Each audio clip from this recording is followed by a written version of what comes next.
Y bueno, justamente para hablar un poco de ello, tengo la línea telefónica de Mega Noticias TVC y de antemano le agradezco que nos regale unos minutos a la diputada y vocera del Comité Ejecutivo Nacional del PRI, Yulma Rocha Aguilar. Yulma, ¿cómo está? Un gusto saludarle.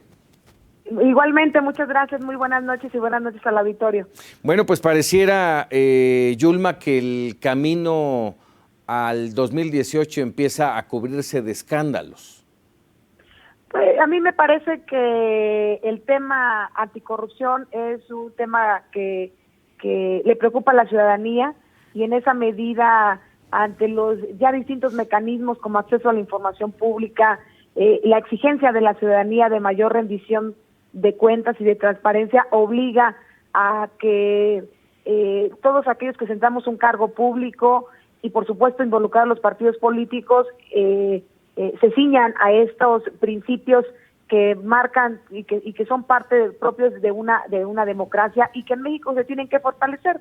Y pues bueno, en el caso de Ricardo Anaya, que bien tú refieres, nosotros coincidimos en la parte de que Ricardo Anaya mintió a la hora de hacer su declaración, toda vez que el estilo de vida que mantiene en México y en Estados Unidos pues difiere con los ingresos que él declaró cerca de 2,5 millones de pesos como ingresos anuales entre él y su esposa, cuando el costo de vida que lleva ascendería a más de 4 millones de pesos según el reportaje que hace un medio de circulación nacional.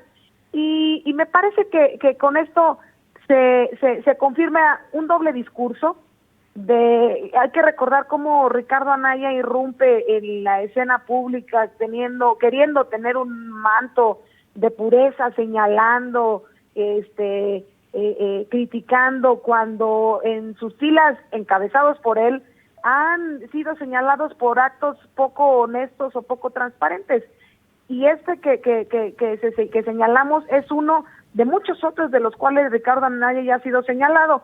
Hay que recordar cómo estuvo vinculado directamente con las denuncias de los moches, o cuando fue acusado en la interna para llegar a la presidencia del PAN por el otro contendiente, por Corral, de utilizar los recursos de la fracción cuando era diputado para su aspiración personal a la dirigencia del PAN. Justo, fíjate nada más que coincidencia lo que hace en este momento, cómo de manera tramposa utiliza el financiamiento público que va destinado a su partido político para enaltecer su figura con fines a su aspiración presidencial.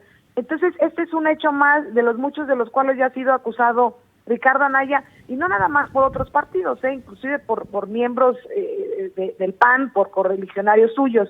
Y me parece que esto amerita una exigencia, yo creo que social, y así lo hemos hecho los partidos políticos, no nada más de una explicación en el discurso, porque pues él ha salido a explicar y decir que son ingresos declarados en el 2014, con lo cual suscita mayores dudas y cuestionamientos, porque entonces del 14 al 16 tuvo ingresos multimillonarios para tener esa vida, o incluso unas transacciones para salir a dar su explicación multimillonaria que dice que acaba de generar cuando pues no fue declarado. Entonces, pero sin duda, Yulma, y yo espero que estarás de acuerdo conmigo, evidentemente es una piedrita en el camino, en este camino hacia el 2018. Es una guerra partidaria.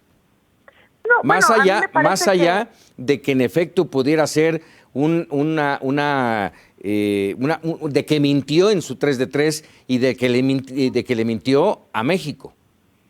Pues mira, independientemente de la carrera al 2018, él tiene un cargo de representación política que es financiado con recursos públicos y que bajo la lupa de la transparencia y rendición de cuentas tiene también que ceñirse. Y desafortunadamente no lo hizo, o lo hizo a medias, y pues verdades a medias finalmente son mentiras. Y en esa dinámica sería sumamente lamentable que su riqueza provenga del financiamiento público a su partido político, o inclusive de actos poco transparentes y opacos, y que esto finalmente el mejor juicio lo va a tener la ciudadanía si lo queremos enrolar rumbo al 2018. Aquí cabría, Yulma, perdóname que te interrumpa, aquí sí cabría aquello de el que esté libre de culpa que tire la primera piedra. Las cosas han estado parejas en todos los partidos, no hay funcionario, no hay gobernante en nuestro país que no esté sucio.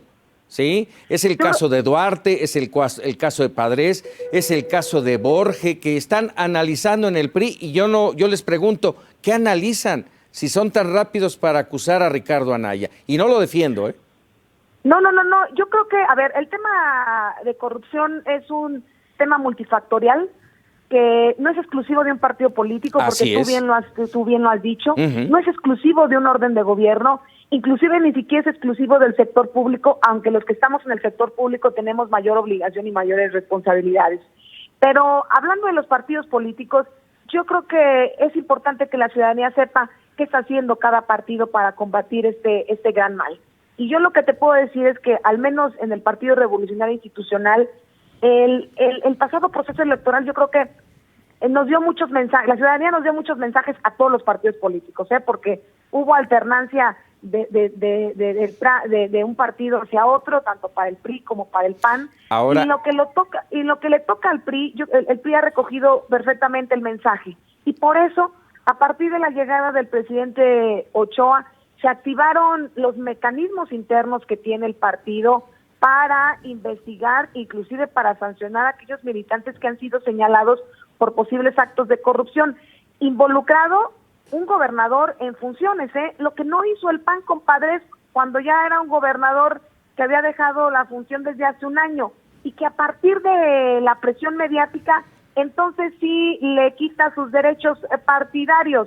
Entonces, yo creo que es importante que le informemos a la ciudadanía que ante esta mal lamentable que es es el de la corrupción, ¿qué están haciendo los partidos en su interior para combatirla? Y no solamente en el caso del PRI se activó este mecanismo de la Comisión de Justicia Partidaria, sino también, no nada más para sancionar, sino también para prevenir. Y por eso el presidente Ochoa estará formando una comisión anticorrupción, por el cual pasarán todos aquellos que aspiren a algún cargo de elección popular para revisar no solamente su experiencia, sino sus antecedentes, su trayectoria, evitar cualquier resquicio de duda, de malos manejos, exactamente, excelente. Ya en la futura ejercicio de la función pública. Excelente, eso nos parece muy bien, pero a la sociedad mexicana lo que nos surge es ver el castigo a esos gobernadores y exgobernadores corruptos,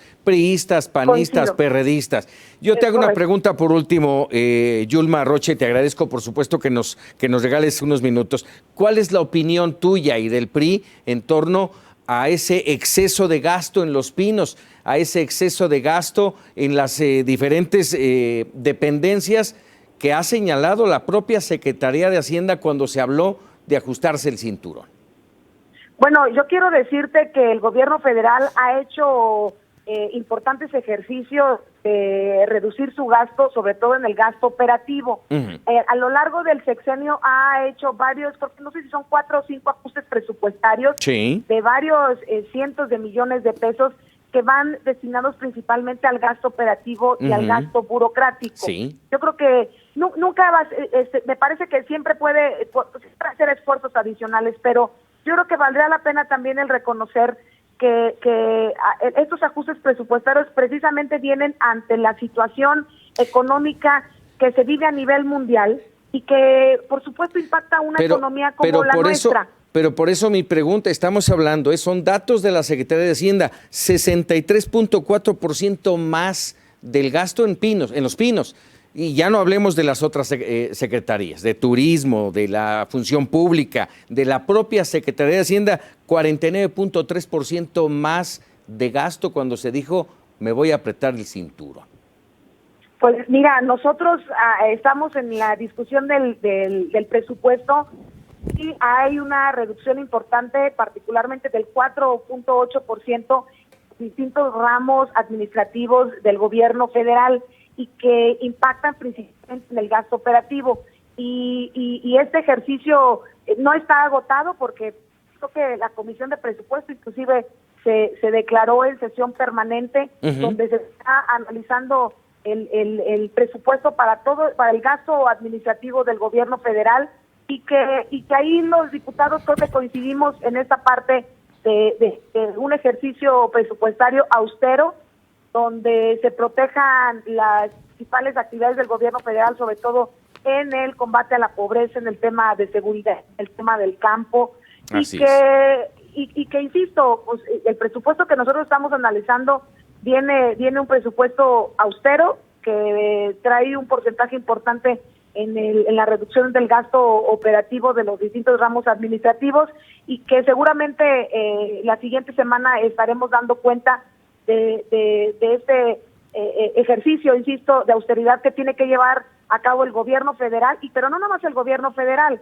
Me parece que en esta dinámica deben de entrar todos los gobiernos estatales, porque luego tenemos lo que tienen que hacer, desfile de funcionarios y de gobernadores y de presidentes. Lo que se tiene que hacer, recursos, más allá de presentar un presupuesto recortado, ajustado, es cumplirlo. Y eso es lo que la sociedad estaremos expectantes viendo cómo se cumple o no se cumple. Diputada, te agradezco enormemente estos minutos. Un gusto platicar contigo. Muchísimas gracias. Muchas gracias. Buenas noches a tu auditorio. Gracias. Buenas noches, Yulma.